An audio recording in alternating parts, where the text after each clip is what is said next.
प्यारे दर्शकों नमस्कार। तारीख है आज 7 जनवरी 2026, दिन बुधवार, हिंदी तिथि माघ माह कृष्ण पक्ष पंचमी।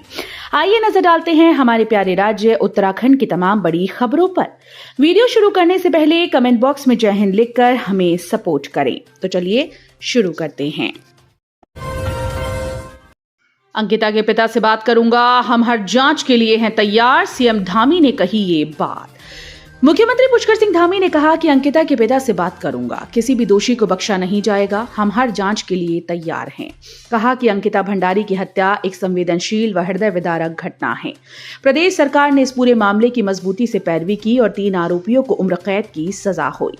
सचिवालय मीडिया हाउस में पत्रकारों से वार्ता में सीएम धामी ने कहा कि हाल ही में जारी एक ऑडियो की सत्यता जानने के लिए एसआईटी का गठन किया गया है। सरकार इस मामले में हर जांच के लिए तैयार है, कोई भी दोषी होगा वो छूटेगा नहीं। 21 फरवरी से 20 मार्च तक होंगी 10th से 12th की परीक्षाएं, 2 लाख से अधिक छात्र होंगे शामिल। उत्तराखंड विद्यालय शिक्षा परिषद ने परीक्षा कार्यक्रम घोषित कर दिया है। उत्तराखंड बोर्ड की 10वीं और 12वीं की परीक्षा 21 फरवरी से शुरू होगी। इस बार हाई स्कूल के 1,12,679 और इंटरमीडिएट के 1,03,442 परीक्षार्थी विभिन्न जिलों में बने 1261 केंद्रों पर परीक्षा देंगे। माध्यमिक शिक्षा निदेशक डॉक्टर मुकुल कुमार सती के मुताबिक उत्तराखंड बोर्ड परीक्षा 21 फरवरी से शुरू होकर 20 मार्च 2026 तक चलेगी। इस संबंध में उत्तराखंड विद्यालय शिक्षा परिषद के सचिव विनोद प्रसाद सिमल्टी ने बताया कि परीक्षा के लिए 50 एकल और 1211 मिश्रित केंद्र बनाए गए हैं। 10 जनवरी तक आंगनबाड़ी केंद्रों में छुट्टी का ऐलान, आदेश जारी। जनपद उधम सिंह नगर के रुद्रपुर से एक अहम खबर सामने आई है। 10 जनवरी तक आंगनबाड़ी केंद्रों में छुट्टी का ऐलान किया गया। इसके लिए आदेश जारी कर दिया गया है। बता दें कि घना कोहरा और शीतलहर के बीच बच्चों को छुट्टी दी गई है। दरअसल मौसम विभाग ने मैदानी इलाकों में घने कोहरे और शीतलहर का येलो अलर्ट जारी किया, जिसे देखते हुए उधम सिंह नगर में आंगनबाड़ी केंद्रों पर अवकाश घोषित कर दिया है। ट्रैकिंग और पर्वतारोहण की एकीकृत नीति को 10 दिनों में अंतिम रूप दे, मुख्य सचिव ने दिए निर्देश। मुख्य सचिव आनंद वर्धन ने इको टूरिज्म की उच्च अधिकार प्राप्त समिति की बैठक में कहा कि ट्रैकिंग और पर्वतारोहण के लिए एकीकृत नीति को 10 दिनों में अंतिम रूप देकर शासन को उपलब्ध कराएं। इस नीति को तैयार करते समय सभी हितधारकों के साथ वार्ता करें, जिससे व्यावहारिक समस्याओं से बचा जा सके। सीएम्स ने कहा कि नई चोटियां खोले जाने के लिए पर्यावरण ऑडिट सहित अन्य सभी आवश्यक औपचारिकताएं पूरी कर ली जाएं। इसके लिए एसओपी जारी की जाए। प्रदेश में इको टूरिज्म की संभावनाओं को तलाशते हुए ऐसे स्पॉट चिन्हित कर विकसित किए जाएं जो इको टूरिज्म के लिए इकोसिस्टम तैयार करे। उत्तराखंड में 24 घंटे भारी, इन जिलों में बारिश और बर्फबारी की संभावना, मौसम विभाग ने की भविष्यवाणी। उत्तराखंड में आज मौसम का मिजाज बदलने की आशंका जताई गई। पहाड़ी जिलों में बारिश और बर्फबारी की संभावना है, जबकि मैदानी क्षेत्रों में घना कोहरा छाया रहेगा। इसके लिए मौसम विभाग ने येलो अलर्ट जारी कर दिया है। वहीं राज्य के कई हिस्सों में शीत दिवस जैसी स्थिति बन सकती है। मौसम विभाग से मिली जानकारी के मुताबिक राज्य के उत्तरकाशी, चमोली और पिथौरागढ़ में कहीं कहीं हल्की बारिश व बर्फबारी की संभावना है, जबकि 3200 मीटर से अधिक ऊंचाई वाले इलाकों में बर्फबारी की आशंका जताई गई है। पीलीभीत में बनेगा हाईटेक बस स्टेशन, उत्तराखंड और नेपाल की यात्रा करने वाले यात्रियों को मिलेगी बड़ी सुविधा। पीलीभीत के टनकपुर रोड पर जल्द ही एक नया बस स्टेशन बनाया जाएगा। ये बस स्टेशन राजस्व विभाग की 1.317 हेक्टेयर भूमि पर विकसित किया जाएगा, जो लगभग 7000 वर्ग मीटर क्षेत्र में फैली हुई है। सरकार ने ये भूमि उत्तर प्रदेश राज्य सड़क परिवहन निगम को 30 वर्ष की लीज पर देने का फैसला किया। जरूरत पड़ने पर इस लीज को 2 बार, हर बार 30-30 वर्षों के लिए बढ़ाया जा सकेगा। नया बस स्टेशन बनने से उत्तराखंड और नेपाल की ओर यात्रा करने वाले यात्रियों को बड़ी सुविधा मिलेगी। धामी की 2 कट्टर सोच को पनपने नहीं दिया जाएगा, अवैध मदरसों पर लगेगा ताला। मुख्यमंत्री पुष्कर सिंह धामी ने कहा कि उत्तराखंड में कट्टर सोच को पनपने बिल्कुल नहीं देंगे। इसके साथ ही उन्होंने अवैध मदरसों पर भी कड़ी कार्रवाई की बात कही। धामी ने शब्दोत्सव कार्यक्रम में लैंड जिहाद, शिक्षा सुधार और बदलती डेमोग्राफी पर अपनी बातें रखी।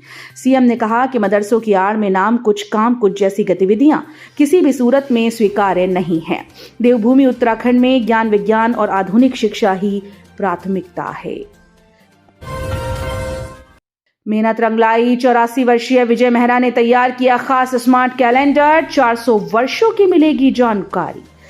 खास स्मार्ट कैलेंडर तैयार करने वाले दून के 84 वर्षीय विजय मेहरा की वर्षों की मेहनत रंग लाई। आगे और पीछे के 400 वर्षों की जानकारी देने वाले उनके इस कैलेंडर को कॉपीराइट यानी कानूनी अधिकार मिल गया है। उन्होंने ये कैलेंडर A3 की 4 शीट को एक बनाकर तैयार किया है। इससे हर साल कैलेंडर बदलने से निजात मिलेगी। इंदिरानगर सीमा द्वार निवासी विजय मेहरा ने बताया कि इस कैलेंडर को बनाने में उन्हें करीब 2 साल का समय लगा था। रुद्रपुर जिला अस्पताल में डॉक्टर नर्स के बीच विवाद, फोन पर चला ब्लॉक अनब्लॉक का सिलसिला। रुद्रपुर में वर्तमान में जब हम अपने किसी करीबी से नाराज होते हैं तो कुछ देर के लिए उसे ब्लॉक जरूर कर देते हैं, लेकिन अगले कुछ घंटों या कुछ दिनों में उसे अनब्लॉक भी कर देते हैं। जिला अस्पताल के डॉक्टर और नर्स प्रकरण में भी दोनों का एक दूसरे को कई बार ब्लॉक कर फिर अनब्लॉक करने वाली बात का जांच में खुलासा हुआ। शिकायत पत्र में संलग्न चैट में अब तक दोनों की पूर्व में साथ चाय पीने की बात सामने आई थी, लेकिन अब इस मामले ने एक नया रंग ले लिया है। जांच में पता चला कि दोनों ने एक दूसरे को कई बार ब्लॉक करके फिर अनब्लॉक किया और बात की। 16 नवंबर को दोनों ने एक दूसरे को व्हाट्सएप से ब्लॉक किया। 18 नवंबर को अनब्लॉक भी कर दिया। किसानों की बनेगी डिजिटल आईडी, रजिस्ट्री से जुड़ेंगी जमीनें। रुद्रपुर में यूएस नगर समेत पूरे प्रदेश में किसानों की अब डिजिटल फार्मर आईडी बनेगी। इसका उद्देश्य किसानों की जानकारी को डिजिटल रूप से रजिस्टर करना व विभिन्न सरकारी योजनाओं का लाभ पहुंचाना है। कृषि और किसान कल्याण मंत्रालय ने डिजिटल पब्लिक इंफ्रास्ट्रक्चर तैयार करने के लिए डिजिटल एग्रीकल्चर मिशन लागू किया है। एग्री स्टैक इस मिशन का मुख्य भाग है, जिसके तहत किसानों को फार्मर रजिस्ट्री बनाने के लिए आधार नंबर के अनुरूप एक डिजिटल आईडी दी जाएगी। चीन युद्ध में खाली हुआ जादून गांव फिर से होगा आबाद। 23 परिवारों को मिलेंगे पहाड़ी शैली में घर।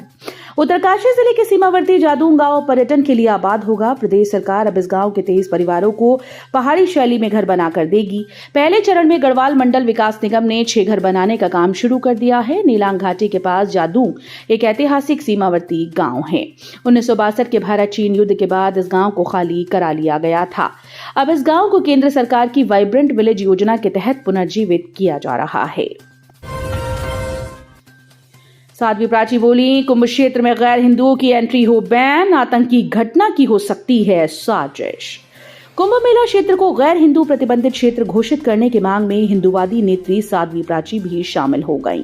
प्रेस क्लब हरिद्वार में प्रेस कॉन्फ्रेंस करते हुए साध्वी प्राची ने कहा कि पूरे कुंभ क्षेत्र में गैर हिंदुओं की एंट्री बैन होनी चाहिए। उन्होंने लाल किले पर हुई आतंकी घटना का जिक्र करते हुए कहा कि जिस तरह से पढ़े लिखे डॉक्टर्स ने जिहादी मानसिकता के चलते लाल किले पर आतंकी घटना की, इसी तरह की कुंभ मेले में भी आतंकी घटना की साजिश हो सकती है। नहीं आ रहा था मीशो से ओटीपी, महिला ने कस्टमर केयर की जगह कर दिया साइबर ठग को फोन। खाते से उड़े 8.75 लाख रुपए। कनखल में साइबर ठगों ने एक महिला के बैंक खाते से 8.75 लाख रुपए साफ कर डाले। ऑनलाइन डिलीवरी ऐप मीशो से सामान मंगाने पर महिला के मोबाइल पर ओटीपी नहीं आ रहा था। महिला ने कस्टमर केयर पर संपर्क साधा था, लेकिन कस्टमर केयर की जगह साइबर ठगों ने महिला से बातचीत की और झांसा देकर खाते की जानकारी ले ली। इसके बाद 2 दिन में महिला का बैंक खाता खाली कर दिया। पुलिस ने मुकदमा दर्ज कर उसकी जांच शुरू कर दी है। पुलिस के मुताबिक जूली सैनी निवासी कनखल ने तहरीर देकर बताया कि उन्होंने बीते 7 दिसंबर को मीशो ऐप के माध्यम से सामान ऑर्डर किया था। डिलीवरी बॉय ऑर्डर लेकर पहुंचा, लेकिन मोबाइल पर ओटीपी नहीं आया। डिलीवरी बॉय ने सामान देने से मना कर दिया और कस्टमर केयर पर संपर्क करने की सलाह दी। जूली ने मीशो कस्टमर केयर के टोल फ्री नंबर पर संपर्क किया, लेकिन कॉल रिसीव नहीं हुई। तो ये थी उत्तराखंड की बड़ी खबरें। हम मिलेंगे अगले बुलेटिन में, तब तक के लिए धन्यवाद।